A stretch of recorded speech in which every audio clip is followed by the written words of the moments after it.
Sur les 400 000 hommes bloqués par l'encerclement de Dunkerque, 350 000 furent évacués en seulement 9 jours, soit 87% des soldats français et britanniques engagés, ce qui représente en vue des préparations hâtives du rembarquement une véritable prouesse.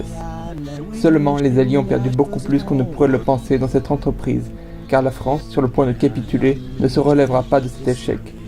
Quid donc des sacrifices engendrés par l'évacuation de Dunkerque?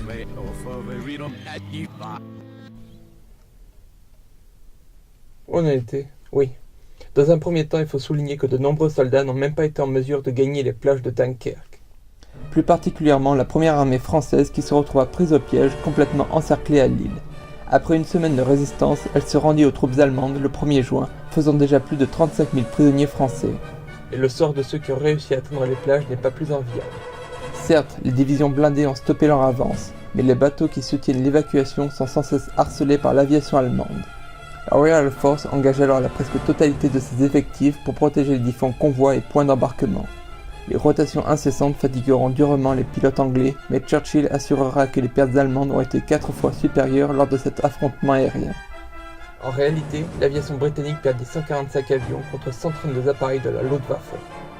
Les soldats alliés qui doivent s'entasser sur des dunes sont eux aussi soumis à la pression de l'artillerie allemande qui bombarde les plages et les lieux investis par le personnel médical et le commandement.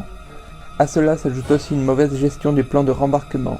Les officiers français ont très peu apprécié le manque de clarté des Anglais au sujet des préparatifs de l'opération Dynamo. Pas plus que les soldats français qui voient une majorité de Britanniques être évacués les premiers jours. En effet, de nombreuses troupes françaises et britanniques se retrouvent à attendre leur évacuation dans des lieux qui ne leur sont pas affectés. L'autre grande partie des pertes alliées se situe sur mer, où les dangers qui sèment la traversée entre Dunkerque et Douvres sont bien réels, entre les bancs de sable, les mines et l'artillerie allemande qui s'est installée sur les côtes belges. Tant et si bien que 3 routes maritimes ont été précisément établies pour éviter ces pièges sur des distances plus ou moins longues.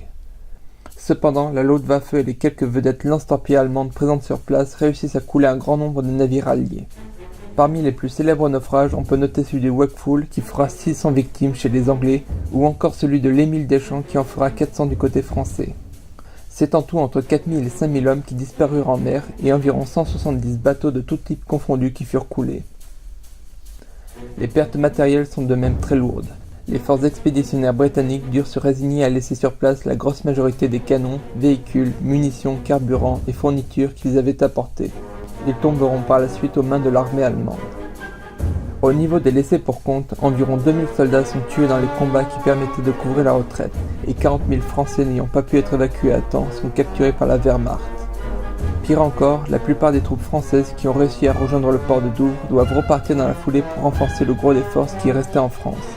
Ils seront par la suite tous emmenés de force dans les stalags allemands après l'armistice du 22 juin 1940. Quand De Gaulle rejoindra Londres pour préparer la résistance, il ne retrouvera sous ses ordres qu'à peine plus de 200 Français provenant de l'évacuation. On pourra retrouver ainsi beaucoup de témoignages qui décriront l'épreuve qu'a été l'opération Dynamo. L'écrivain français Jacques Mordal ou encore le journaliste britannique Arthur Devine décriront les événements chacun de leur point de vue.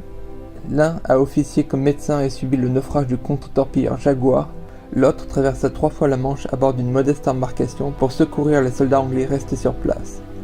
Il ne faut pas non plus oublier l'écrivain Robert Merle qui fit partie des malheureux faits prisonniers à Dunkerque. Il relate ses souvenirs dans la célèbre fiction Week-end à Zuidcote, prix Goncourt de 1949 et adapté au cinéma en 1965. Malgré tout, en dépit du coup dur subi par les Alliés, l'évacuation de Dunkerque a eu des répercussions inattendues. Au Royaume-Uni se développe ainsi ce qu'on appelle l'esprit de Dunkerque.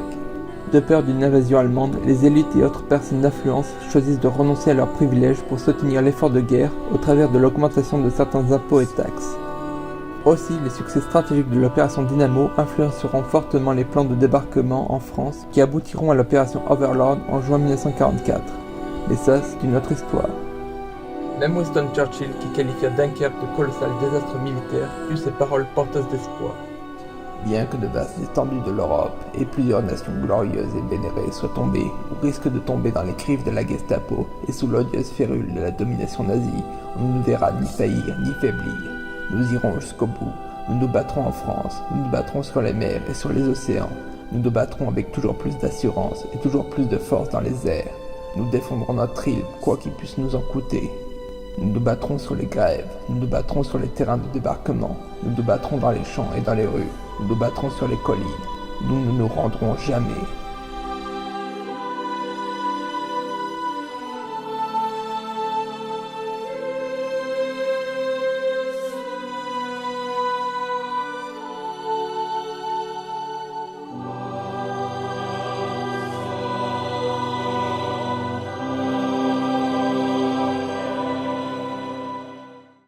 Ainsi, on retrouvera de nombreux témoignages qui décriront l'épreuve qu'a été l'opération Dynamo.